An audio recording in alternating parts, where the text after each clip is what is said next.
hivi katika hali mnayoiona leo, kutoka kwenye meza, kutoka kwenye mabanda yanayotumia manailoni ambayo hayajajengwa kwa mpangilio mpaka hali tulionayo hapa. Sisi kama serikali, halmashauri pamoja na ofisi ya mkuu wa wilaya tuliratibu zoezi hilo. Tulitafuta wadau wakachangia kiasi cha fedha kwa ajili ya ujenzi.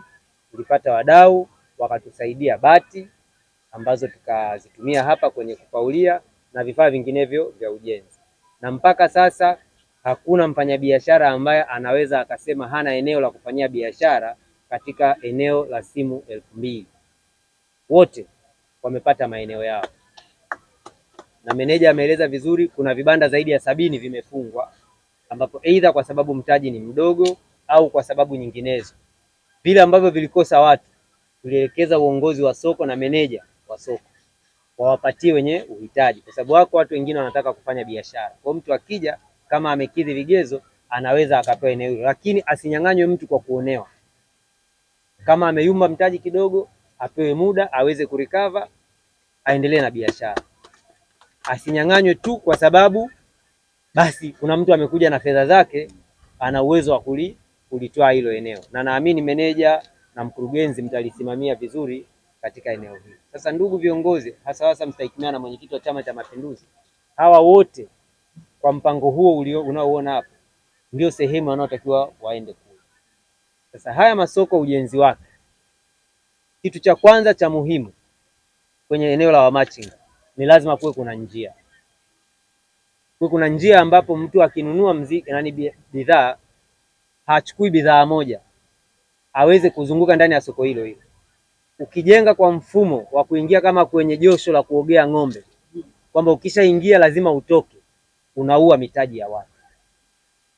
Kwa sababu mtu anataka achukue hapa kitenge, pale ameona nyanya, pale ameona mswaki, pale ameona hiki. Kwa sababu yeye anavyozunguka kule ananunua kutokana na anachokiona na sio alichokipanga akilini kwake. Na mfanyabiashara yeye anafanya biashara kwa kumtegea yule, kwa kumshawishi anunue. Ndio maana unaona maeneo mengi, mstahiki meya na mkurugenzi, wafanyabiashara wanapanga biashara kwenye njia za watu kupita.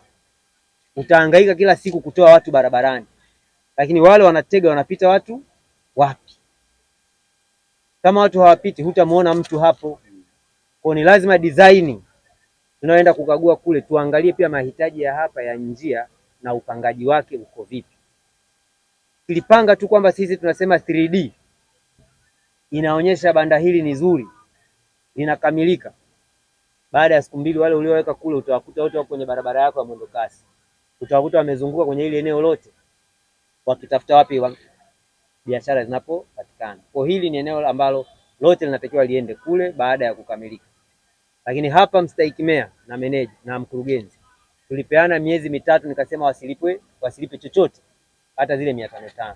Na miezi mitatu hiyo wengi walidhani ni mingi, imeshaisha.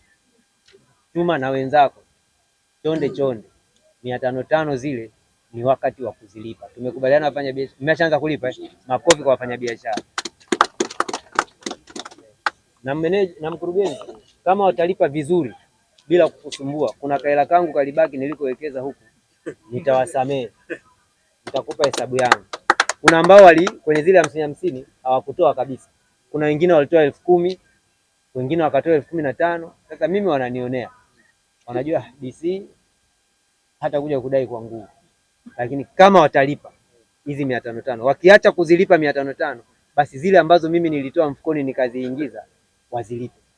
Lakini kwa sasa ni mapato ya halmashauri tuyakusanya, ni chanzo cha mapato ambacho tumekitengeneza kwa kutumia nguvu zetu wenyewe.